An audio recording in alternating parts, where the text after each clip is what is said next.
bring to your attention some of the latest advice on health, together with recent developments in kitchen equipment. You will have seen from your programmes that our Medical Officer of Health was to have addressed us this evening, but unfortunately, as many of you may know, he is in hospital, and I'm sure that you would wish me to send him the best wishes of this meeting. We are very fortunate in having a lady from the National Health Society to take his place, and equally fortunate to have a relative of Mrs. Beaton's on my other side to speak to us about kitchen equipment. And I shall first ask the lady from the Health Society if she would address us. Thank you. Good evening, ladies and gentlemen. I'm sorry your Medical Officer of Health is unwell, and I hope he soon makes a complete recovery. However, I am very glad of this opportunity to speak to you tonight about the National Health Society and its work. We publish pamphlets very cheaply, so that even the poorest can learn how to improve their minds. For example, we have just published Dr. Pope's 6 lectures on social and sanitary science, entitled Number 1 and How to Look After Him. And a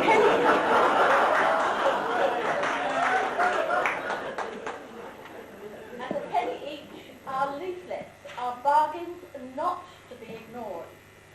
Indeed, anyone in this hall, with the welfare of their community at heart, could, for a mere 30 shillings, put a copy of Hints for Health through the door of every house and cottage in Milton and Shipton, with a consequent improvement in the health of all.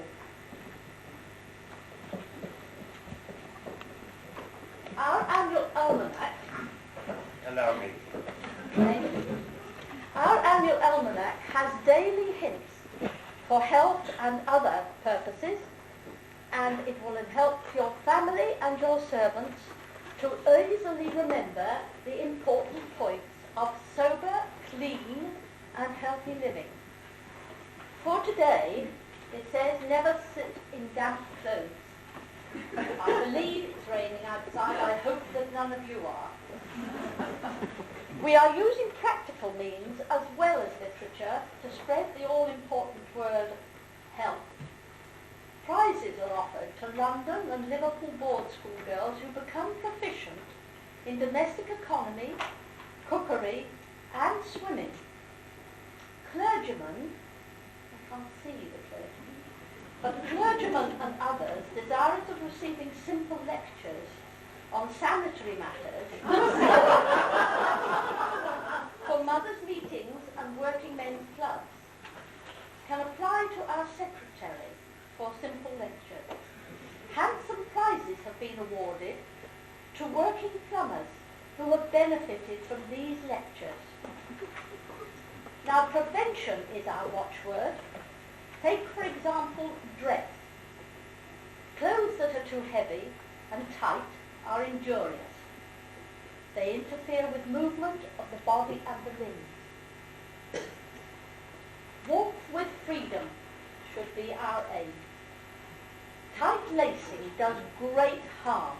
It prevents the circulation of the blood, displaces all the internal organs, and causes many diseases. Never wear the same undergarments at night that you have been wearing during the day. And always wear flannel next to the skin. I commend to you the new red flannel, a medical advance. It is guaranteed, its therapeutic substances are guaranteed to prevent chills and reduce rheumatism. It's most important that children have warm, loose clothing. It's nonsense to think that you're going to make them hardy by uncovering the neck, the legs, and the arms. Children are not as strong as adults. What right-minded grown-up amongst you would go about with bare arms and legs? I'm sure none of you would. Babies should be carried in arms and not put into the latest perambulators. If illness comes, how do you prepare a sick room? Clear away unnecessary carpets, curtains and furniture. Empty the cupboards, take away the drawers from chest of drawers, keep a brisk fire burning and put the bed between the door and the fire. Raise the window a little, put a board underneath to let the air come in, but avoid draughts.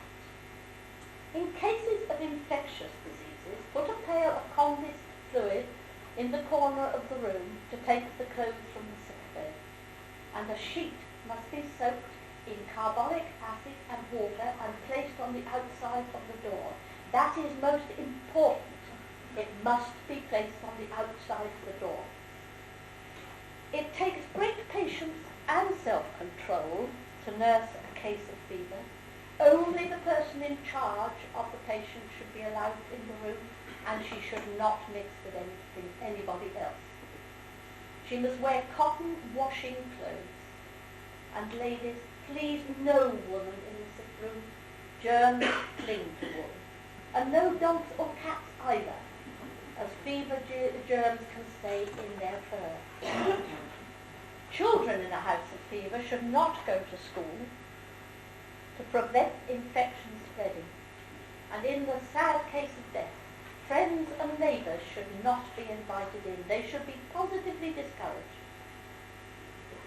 Finally, despite the fact that such things are not usually spoken of in polite company, I feel I must ask you to look to your drains.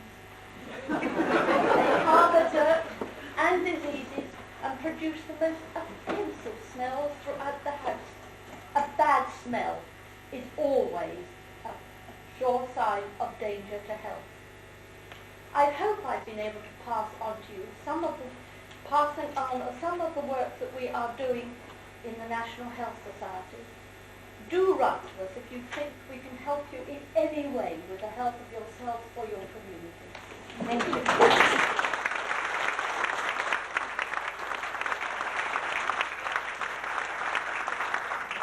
Thank you, madam. I will now ask our other speaker to address us. Good evening, ladies and gentlemen. I'd like to have a few words with you this evening about some of the improvements in your kitchens which you might be interested to learn. Modern science is greatly aiding us all, and I have discovered many improvements in some well-known utensils and some admirable new inventions for saving time and money. Ladies should not encourage their kitchen staff to be idle or careless in the preparation of meals, but any item which enables them to produce a higher culinary standard more quickly and cheaply is to be encouraged. For those who may be obliged to cook for themselves and their family, these new ideas will enable them to spend less time in the kitchen while still maintaining a good cuisine. Every kitchen should contain a coal range. There are many available into which new ideas have been introduced. One excellent one has a foot pedal, which enables the door to be opened and leaving both hands free. I would like to mention two by name this evening. One, the cottager's stove, is a small coal or wood-burning stove, so useful in this area where wood is so cheap. It has with it an iron, a toaster, a saucepan and an iron cover to give an additional oven on the top. The other, the ventilating kitchener, ideal for the larger kitchen, bakes, boils and steams and roasts with one fire and supplies a bath if required. The cleanliness and convenience of gas cooking are admitted advantages, although the question of economy is rather debatable. In a small kitchen, in the heat of summer, the gas stove will, in the case of early dinners, allow the cook or general servant to let her fire go out and enjoy a cool room. We are fortunate in having a gas supply in this area, and stoves, I understand, may be hired from the local gas company at a very reasonable charge. The latest energy which which you might be interested in introducing to your kitchens is electricity. The system has much to recommend it, although I fear at the moment it is rather costly. Lastly, there is the new, genuinely portable stove, using coal or wood. This should normally be placed where the portable stovepipe can go up into the chimney and then pass to the outside of the house and raised to a suitable level to avoid a strong downdraft. This last arrangement is not altogether ideal, as the pipe can get red hot and be a source of danger to the staff and to the house. Now, if I may, I will turn to some of the smaller kitchen utensils. There are some marvellous new utensils now available, of which you may have heard some. Carson's patent salting apparatus, Kent's patent soup strainer, and the patent mincing machine will afford an immense saving of labour and time, while even the worst cook among general servants can scarcely achieve the feat of spoiling the joint if she cooks it in Captain Warren's everybody's pot. This new and admirable utensil can be warmly recommended to any discerning housekeeper. It cooks meat and vegetables in separate pots by steam from the lower container. A small, say 10-pound leg of mutton will only take 3 hours to cook and will come from the pot succulent and scarcely reduced in size. Captain Warren has also produced a curry pot, guaranteed to give ex-colonials a meal that will remind them of better times. And his bachelor's frying pan is preferable to an ordinary pan, since its fluted surface cooks more easily. It would be unjust to the memory of a great cook if I omitted to mention the Soyer's patent culinary utensils, invented by the late Monsieur Soyer. His baking string pan, improved baking dish, portfolio meat screen, and vegetable drainer are without compare. The last named is one of the most economical kitchen utensils ever devised, and I advise you to have one in your kitchen. Slack's patent digester cannot be too highly recommended to those who have need to practice economy. The mode of using is simple and easy. Add meat, bones, vegetables and water until 3 parts full. It simmers on top of your stove for 8 to 10 hours, and after straining produces a most wholesome soup, ideal for the entire household. Of course, purchasing all these new utensils may be more expensive than some of those which you have in your kitchens at present, but I am sure that in time you will find they will prove most economical. Stoves may be purchased from between 15 and 50 pounds from any good furnishing ironmonger in the locality. My dear cousin Mrs. Beaton recommends that persons with a small income need only spend £9, 12 shillings and 11 pence to furnish and equip a kitchen completely. On the other hand, the cost of purchasing utensils such as some of those I have mentioned this evening might be a little more costly, although they are absolutely required for a good cook. And the cost might come to as much as £38 10 shillings. But surely, ladies, it is not fair to expect a good cook to produce good cuisine unless you allow her the necessary implements. Thank you.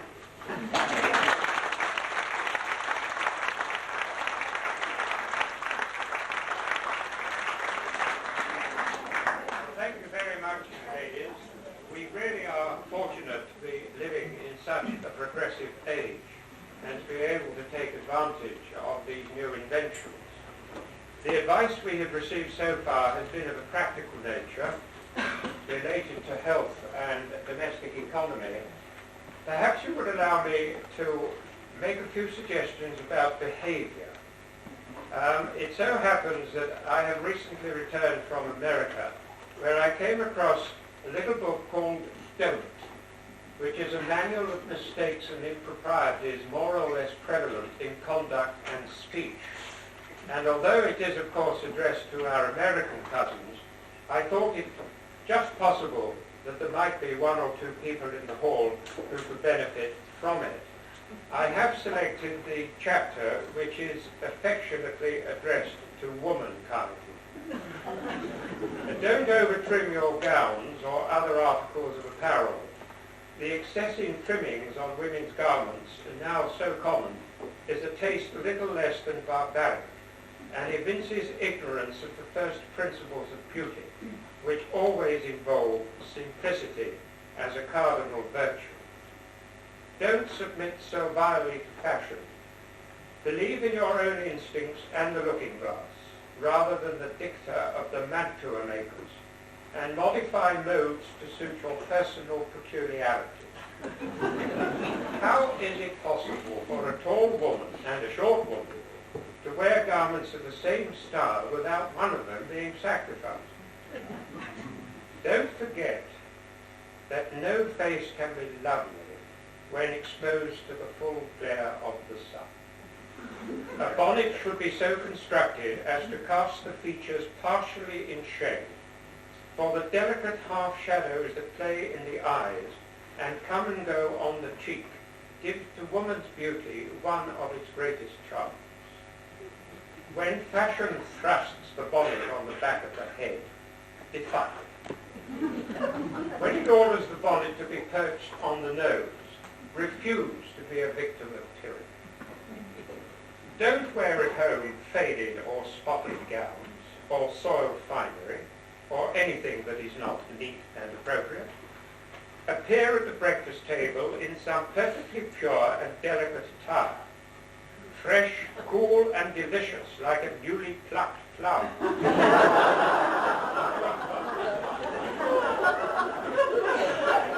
Don't cover your fingers with finger rings. A few well-chosen rings give elegance and beauty to the hand.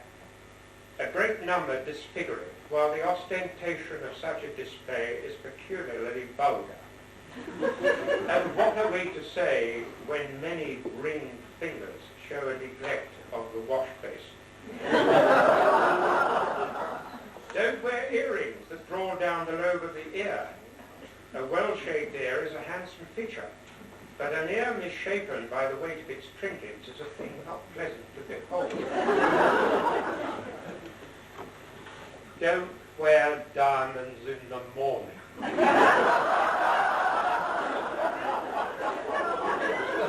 Or to any extent, except upon dress occasions. Don't wear too many trinkets of any kind. Don't supplement the charms of nature by the use of the colour box. Fresh air, exercise, the morning bath, and proper food will give to the cheeks nature's own tints, and no other have any true beauty. Don't give yourself wholly to the reading of novels. An excess of this kind of reading is the great vice of womankind. Good novels are good things, but how can women hope to occupy an equal place with men if their intellectual life is given to one branch of literature solely? Don't publicly kiss every time you come together or part. Consider the aggravation to men and the waste. And remember that public displays of affection are in questionable taste. Don't use terms of endearment when you do not mean them. The word dear in the mouths of women is often nothing more than a feminine way of spelling detestable. Don't, on making a call, keep talking about your departure, proposing to go and not going. When you're ready to go, say so and depart. Don't make endless adieu in leaving friends. The woman who begins at the top of the stairs and overflows with farewells and parting admonitions every step on the way down, and repeats them 100 times at the door, simply maddens her escort, be he husband or lover. be persuaded, ladies, to say goodbye once or twice and have done with it. The compiler of this book was anxious that no one should doubt his admiration for women. And he goes on to say that very few indeed are the shortcomings of women compared with those of men. In fact, for example, he has found it necessary to warn men against spitting, pointing out that one should not even spit upon the sidewalk or go to the gutter for the purpose. One must not spit into the fireplace, nor upon the carpet. And hence the English rule is for him to spit into his handkerchief. Just an example of some of the shortcomings of men, about which I suspect one might be hearing a little more later. But for the meantime, I hope that perhaps the injunctions in this book have been of some benefit to some, and they come both from the author and from me with our entire respect and goodwill.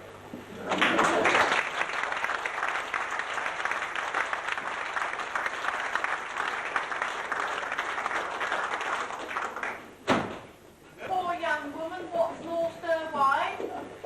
Can you spare a crust, kind sir? You've got a kind face, you have. Good woman, we've got no beggars here. I'm hungry, sir. You've got a kind face, sir. But really, we are engaged in a concert this evening, madam.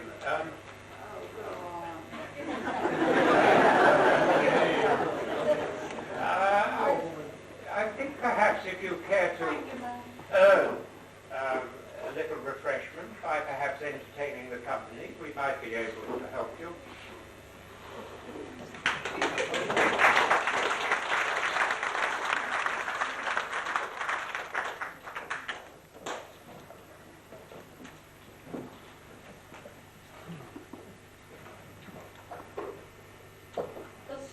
I've got to tell you tonight is a very sad thing. She was poor, but she was honest, victim of a squire's whim. When that squire came a-courting, then she lost her honest name. In that rich man's arms she fluttered, like a bird with broken wing. First he loved her, then he left her, and she hasn't got a ring. I'll see him in the House of Commons, making laws to put down crime, while the victim of his passions trials away through mud and slime. I'll see that little rosy cottage where an aged parents live, sit in Guinness what she sends them, but they never can forgive. So she ran away to London, for to hide her grief and shame. But she met another squire, and she lost her name again. It's the same the old world over. It's the poor, it's the lame, it's the rich.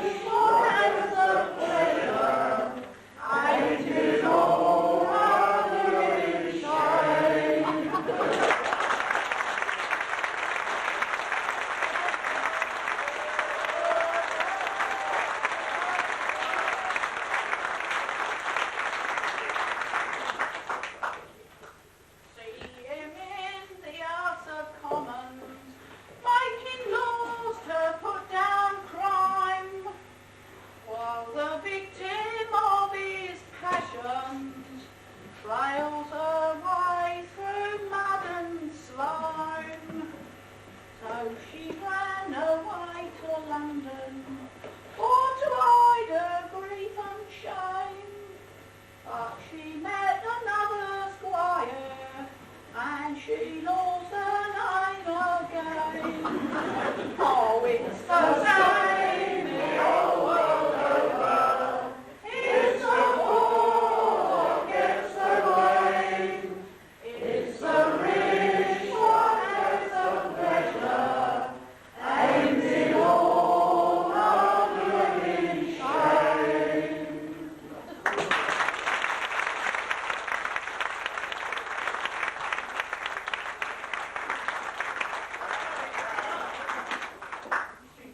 Ah, Oh, thank bless you sir. kindly, sir. They are. They have our own dear Queen Victoria's head on them.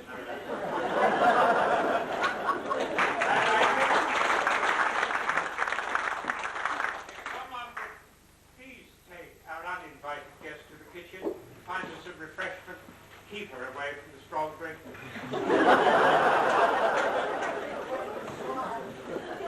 I think this might be a suitable moment for us all to